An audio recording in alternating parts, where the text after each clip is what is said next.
अच्छे हैं। आशा करती हूँ आप सब अपने घर में सुरक्षित होंगे, सेफ होंगे और अपना ध्यान अच्छे से रख रहे होंगे। बच्चों, इससे पहले हम 3 पाठ पढ़ चुके हैं, जिसमें आपका तीसरा चैप्टर था म्याऊं म्याऊं, जिसके कुछ काम मैं आपको करवा चुकी हूँ और बाकी हम आगे करेंगे। और भी आज बच्चों मैं आपको पढ़ा रही हूँ पाठ 4, जिसका नाम है अधिक बलवान कौन। ये तो बच्चों आपको मालूम ही है कि जब ऐसा कोई शब्द आ जाए अधिक बलवान कौन, तो आपस में यही होता है कि मुझसे ताकतवर तुम या मैं। तो ऐसा ही कुछ हवा और सूरज में होता है, जो हम अपने इस पाठ में पढ़ेंगे और समझेंगे। चलिए बच्चों, हम अपना नया पाठ शुरू करते हैं, पाठ 4। चलिए बच्चों, हम अपना पाठ शुरू करते हैं। अधिक बलवान कौन। एक बार हवा और सूरज में बहस छिड़ गई। हवा ने सूरज से कहा, मैं तुमसे अधिक बलवान हूँ। तो सूरज ने कहा, मैं तुमसे ज़्यादा ताकतवर हूँ। इतने में हवा की नज़र एक आदमी पर पड़ी, जो वहाँ से जा रहा था। हवा ने कहा, इस तरह बहस करने से कोई फ़ायदा नहीं। जो इस आदमी का कोट उतरवा दे, वही ज़्यादा बलवान होगा। दोनों आपस में बात करने लगे। तभी उन्होंने देखा और सूरज हवा की बात मान गया। सूरज ने कहा, ठीक है, दिखाओ अपनी ताकत।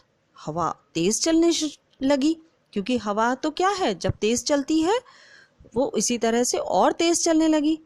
अब क्या हुआ, आदमी की टोपी उड़ गई, पर उसने अपने दोनों हाथों से कोट को नहीं उतरने दिया और उसके बटन जल्दी से बंद कर लिए।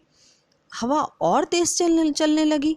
तब क्या हुआ, आदमी गिर गया और हवा थक गई, क्योंकि वो बहुत तेज चल चुकी थी। अब उसमें और ताकत नहीं थी कि वो इससे ज़्यादा और तेज चलती। सूरज ने कहा, हवा, अब तुम मेरी ताकत देखो। सूरज तपने लगा, मतलब उसमें से बहुत तेज गर्मी निकलने लगी। आदमी ने अपने कोट के बटन खोल दिए। सूरज की गर्मी और बढ़ गई। आदमी ने कोट उतार दिया, क्योंकि चलते चलते उसके और गर्मी लगने लगी। और अब उसने क्या किया, अब उस कोट को हाथ में लेकर चलने लगा। तब सूरज ने कहा हवा से, देखी मेरी ताकत, उतरवा दिया ना मैंने आदमी का कोट। अब हवा सूरज की ताकत को मान गई और उसने सूरज को नमस्कार किया और कहा, मैं तुम्हें मान गई।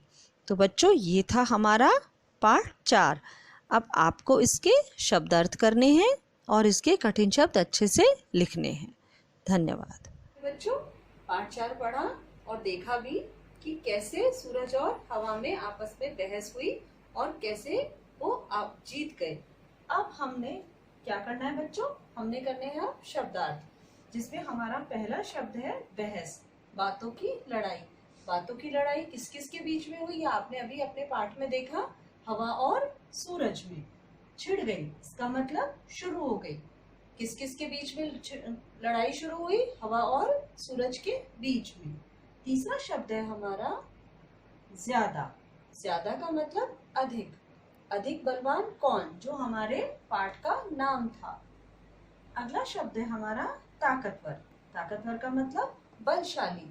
हवा बलशाली या सूरज बलशाली। अगला शब्द है हमारा नमस्कार। नमस्कार का मतलब प्रणाम। हवा ने किसको प्रणाम किया था, सूरज को, क्योंकि वो उसकी ताकत को मान गई थी। दृष्टि, नजर। नजर किसने किस पर डाली, हवा ने जाते हुए व्यक्ति पर नजर डाली कि चलो हम इस व्यक्ति को देखते हैं कि हम दोनों में से कौन इसका कोट उतरवा देगा। अगला शब्द है हमारा तपने। इसका मतलब जलने। सूरज जलने लगा था। गर्मी जब तेज बढ़ जाती है तो सूरज में से ऐसे लगता है जैसे मानो आग निकल रही हो, और उसी से ही व्यक्ति भी गरम जलने लगा और उसका कोट उसने उतार दिया। तो ये थे बच्चों हमारे शब्दार्थ। अब आपको इन शब्दार्थ को अपनी कॉपी में लिखना है अच्छे से, और आपको इसके कठिन शब्द करने हैं, अच्छे से करना, अच्छी सी राइटिंग में लिखना और मात्राओं का विशेष ध्यान रखना, जो मैं आपको हर बार कहती हूँ। दूसरी एक विशेष बात और बच्चों, कि आप अपना काम समय पर करके भेजेंगे और सभी बच्चे करके भेजेंगे इस काम को। आपको कुछ समझ में नहीं आए तो आप फिर भी पूछ सकते हो। और आपको अपने घर पर रहना है और सुरक्षित रहना। धन्यवाद।